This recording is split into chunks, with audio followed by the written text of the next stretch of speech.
সিলেটের কোম্পানীগঞ্জ উপজেলার উৎমাছড়া সীমান্ত এলাকা থেকে লুট করা প্রায় 2 লাখ ঘনফুট পাথর উদ্ধার করেছে বিজিবি। উৎমা বিওপির একটি বিশেষ টহল দল কোম্পানীগঞ্জের আদর্শ গ্রামে অভিযান চালায়। টুনু তালুকদারের রিপোর্ট, জানাচ্ছেন সিরাজুমনির শুভ। সিলেটের 3 উপজেলায় অভিযান চালিয়ে আরও 2,61,000 ঘনফুট পাথর জব্দ করা হয়েছে। এর মধ্যে শুধু কোম্পানীগঞ্জের উৎমাছড়া এলাকায় অভিযান চালিয়েই 2 লাখ ঘনফুট পাথর জব্দ করেছে বিজিবি।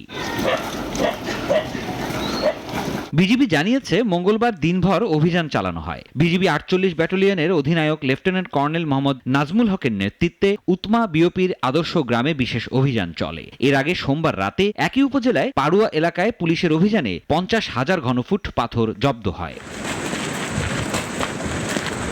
প্রাথমিকভাবে পাথর থাকার কথা নিশ্চিত হওয়ার পর সিলেট জেলা প্রশাসনের সহকারী কমিশনার ইফরাহিম ইকবাল চৌধুরীর নেতৃত্বে স্থানীয় প্রশাসন, বিজিবি ও পুলিশের যৌথ অভিযান চলে। উৎমাছড়া যে জায়গাটা, এখান থেকে যে পরিমাণ পাথর অবৈধভাবে উত্তোলন হয়েছে সেটা এই পুরো গ্রামের বিভিন্ন জায়গায় এটা স্টক করা আছে।